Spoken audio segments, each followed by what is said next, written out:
Hey everybody, welcome to What the Flick, Young Pope, Season 1, Episode 4, Tim and Bibbs and Alonso and... Greenland. Greenland and boobs. You are subscribed to Greenland Facts. I think I have learned more about Greenland from, like, every time someone gives you, like, let me tell you something about Greenland, it's always like, actually, it's icier than Iceland. That's the only thing anyone knows. But now we learn a lot about Greenland. Everyone saw Mighty Ducks 2, where we learned that... Really, everyone? Yeah. That's a great movie. It's a national treasure. Yeah, what was the subtitle for that one? Get ducked? Greenland is icy Go and duck Iceland yourself. is green. It's easy to remember. But yeah, no, that was kind of interesting because we saw. It's interesting because the premise that he set forth was that he would be, isolated. No one would see him. He does a lot of personal appearances. He just won't appear on camera.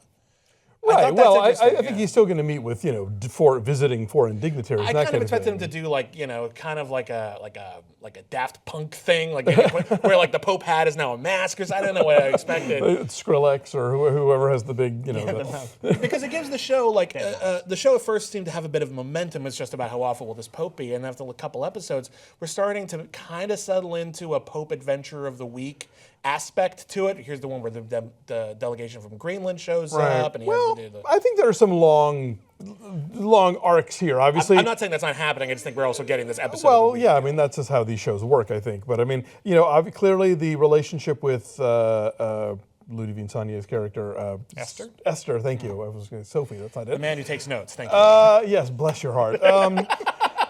With Esther, that's clearly going to be a thing that goes on for a while. I'm finally, I guess I was slow on this, but I'm picking up now. He's going to play this anti-gay card ultimately as a way to make the church look bad. Yeah. Like, I think he's going to take it to such an extreme because, like, Francis has been brilliant at kind of double dealing on this. Like, on the one hand, he's like, oh, let's not judge the gays and we should understand about. And on the other hand, well, you shouldn't adopt and gay marriage is awful. Like, he's covering both sides of the street with aplomb, which is what popes do a lot of times, I think.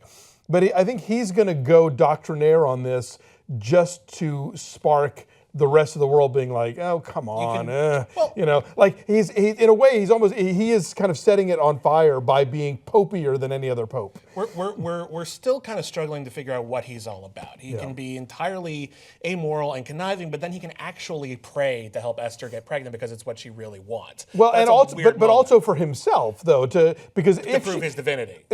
But also, I think if she gets pregnant, that allows him to take a step back and realize that marriage is safe. I don't have to worry about it. And it's not going to tempt me because she's not going to be throwing herself at me the way she has been. But what was the first thing we saw in this whole show? It was his dream about what he would actually say when he did his. And he actually talked about how he wants you to masturbate. And I wonder if maybe that's the only thing we can trust is that he acknowledges a lot of these hypocrisies and that maybe.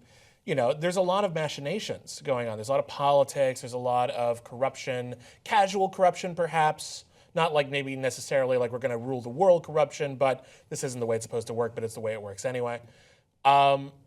Maybe that's it. Maybe he is indeed. They toy with the idea in this episode of The Last Tournament of Which that maybe he was actually nominated Pope by the will of God. Right. That's the way it's supposed to work.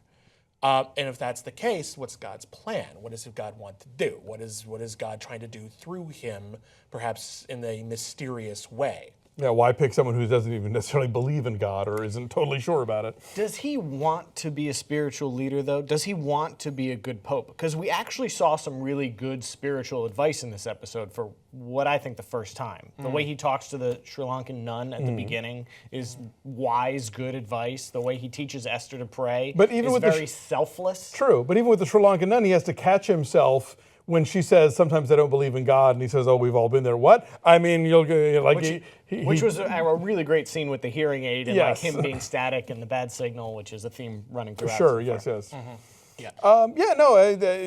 Again, we're early on in this, and we know there's going to be more seasons, so these are not questions that are going to be wrapped up with any ease, any quickness. I think when the story was announced and we saw the trailer, I think the idea of the young pope is he's young, he's maybe not as wise, he's maybe more rambunctious, maybe more sinful. But one of the things they really talk about in the last couple episodes is the idea that he's young, unlike most popes. He'll be around a while. Like, barring an act of God, he's got decades here You know, you can't just, it's hard to get rid of a pope. Right. You know, there's no process. We talked about that last episode. Yeah. That, like we're in a rare moment in history where there are 2 living popes. Exactly. That almost never happened. Exactly. But not only that, but just, you know, you elect an 80-year-old pope or 60-year-old pope, you know that within your lifetime, most people's lifetimes, there will be another one probably. Right. This guy, what is Lenny? Late 40s? Like maybe? Like he theoretically you've got like 30, 40 years out of this guy, given that I imagine the Vatican has a good health plan. You know, like this is the way the Catholicism will be. Yeah. Like I think a lot of people are sort of like, oh God, you know, Obama became president, America's liberal for so long. Trump became president, we've got 4 years of this coming. Imagine if you were looking at decades.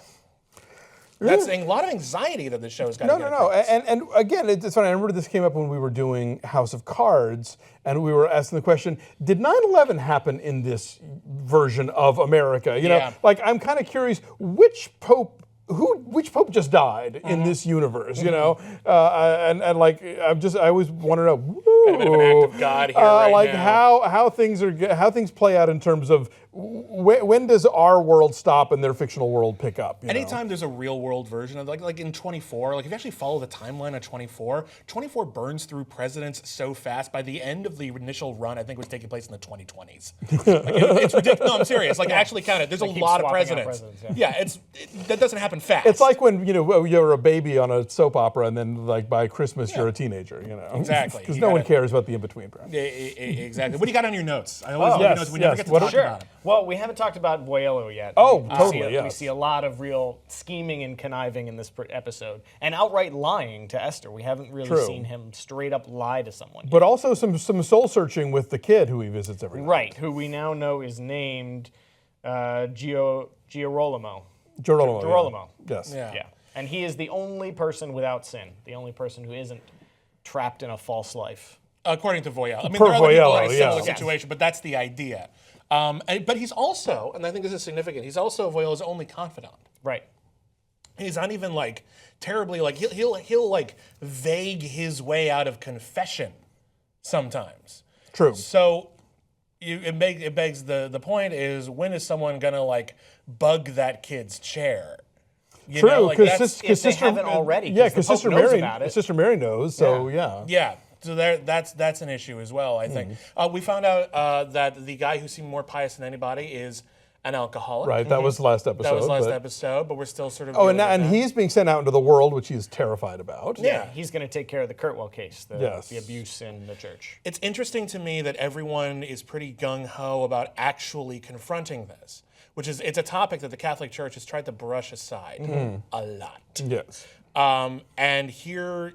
Voiello actually, like, a part of me wonders if Voiello wants to finally confront all this head on because it'll affect the Pope and the Pope's standing and force the Pope to sort of be more open about ideas. Well, again, that's kind of why I'd like to know where we are based on our world, because that's part of what brought down Ratzinger, I think, was he was part of the cover-up of that. And I think new Pope was installed not necessarily to indicate I think to at least sort of outwardly indicate a change of direction, but also to change the conversation, because all people talked about for the Ratzinger period was about the church covering up the scandals. So now you bring in the guy from Latin America who talks about the poor a lot and everybody loves, and then now we're not talking so much about the scandal, which is still a scandal that happened. It's still a thing. It didn't go away. It's still, even if they fixed it or they tried to address it, it's still a thing that happened, And so I'd like to know in this show where they're coming from with that. Did Spotlight happen? Exactly. Is this the first time the church is confronting it in this universe, or is this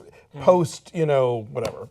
And as conservative and archaic as Lenny seems to be at points, he's a very decisive pope that wants to use action. Like, we're going to take care of this case. We're going to kick out all the gays. We're going to resolve, like he's ready to do stuff, not give his speech. He's building anticipation. But it seems like he's a very action-oriented pope. Well, which is what a lot of people want. Like, a lot of criticism of the Catholic Church is that they're hemming and hawing around all these things, and they just want them to take a hard line on something that should be obvious. True. Although I think the case could be made that maybe he's taking it too far in the other direction, where he's acting on impulse and not really, Well, when we talk about his plan to kick out the gays, First off, I think it's interesting that he's actually saying we're going to do it in a somewhat friendly way, which was sort of an odd choice. But even so, he hasn't actually done that yet, and it's hard to tell if that's actually something he's literally planning on doing, or if that's all a manipulation. And we find out that he now knows that a whole lot of people have been confessing to having sex with women as soon as he announced that internally. Right. That might just be, to go back to 24, a mole hunt. Right. Yeah. But the thing I want to talk about that we haven't really talked about yet is the idea of a new prophet emerging, someone who has seen the Virgin Mary, someone who is healing the sick with a sheep somehow, and who is getting legit press, not fringe press, not look at this. But I mean the implication, the Pope's watching. Yes, but clearly that woman is shown to us as being like the Entertainment Tonight of Italy. Right. Like that's not like a sit down with 60 Minutes. But you're right. Touché. But he's getting mainstream. Yes, press. and I did want to point out that the field of people in hospital beds and stuff is such a Paolo Sorrentino moment. Oh yeah, that could have been in The Great Beauty. Yeah, that is so his wheelhouse. But yeah, so this is interesting now. I mean, we have this guy with the stigmata and everything, and so how does the church? I'm sure, obviously, if the church acknowledges him, it will be to use him in some way. But or to disavow him. I think that's going to be a question. But he comes with a real threat. He's like, hey, I don't want to, but I will found my own church if I have to. This is real, and you have to acknowledge me, or we're leaving you behind. Is this going to be the billions of how this is going to work? It's going to be young Pope versus new Pope. When people are actually going to be torn aside, there's going to be a whole new how broad. And then we'll have Pope Classic. Well, the question is, how broad could this series go? Is it going to have to remain highly plausible, or can it, since it's a whole new universe, it's a whole new Pope, can it expand and get completely insane and actually show the consequences of this kind of drastic change in the Catholic Church? Is it going to be the church trying to keep this guy reined in the entire series, or is it going to show, no, here's how the world would change? And that would be kind of fascinating, actually, and part of me kind of wants it to go there. Yeah, I mean, I think there would be far-reaching implications of this. It is a global institution. It'll be interesting to know. It is also fascinating to watch this show in the current context. I mean, this was shot last year. I saw some of it last fall. It already aired in Europe. But to be watching it here right now, where we are right now in history, to watch someone who is a loose cannon, who has no reverence for the traditions of the post, and who is... Or the institution. For the institution, who is completely unpredictable, completely just seemingly like he's out to destroy everything. It's just weird timing. We've talked about it before. It's a little on the nose, but it makes it extra interesting, doesn't it? Yeah, it's good drama. This is not escapism. I'll just put it that way. What might have seemed implausible a year ago now seems like, oh, does this actually happen? Fuck. Yeah, it's a little. It's weirdly prescient, certainly. So anything else? Job, Paolo Sorrentino. So you mentioned that Tonino sees the Madonna in this sheep, but we actually have a character that does see the Virgin Mary in the show, and we show that Gutierrez at the end. Oh, right. Gets his vision about where does the afternoon light fall, and I will continue to protect the boy, and you're with your new calling. Here's my question about the young Pope, and this is a real one, because I'm really curious about this. I don't know if the show's ever going to answer this, or if Paolo Sorrentino knows the answer to this. It'd be cool if he knew. Does God exist in the young Pope? That's the question. Sure. I think because if God doesn't, Lenny's question too. If God doesn't exist in the young Pope, then the series is about dogma. The series is about politics. The series is about power. If God does exist, it's about divining God's will through unusual, unnerving, and sometimes terrible circumstances. And that completely changes everything. Well, but I think if it's a show about people who, for the most part, believe that he does exist and behave thus, that's enough. I mean, that I don't know that it makes a difference. I'm not saying it doesn't, and that's not enough. Obviously, it's enough. It's certainly interesting, but again, we're dealing with a reality for these people in which they accept, at least in terms of doctrine, God is real. Right. Well, if we accept it, I think it changes the story. I think the show, like the world, we have to figure that out for ourselves. I just think your perception of the reality changes depending on what you accept. I'd be curious if the show ever takes a hard line on it. All right. Well, there are a lot of big questions here, and we'll continue to grapple with them. We'll be back on Monday with the next one. Thanks.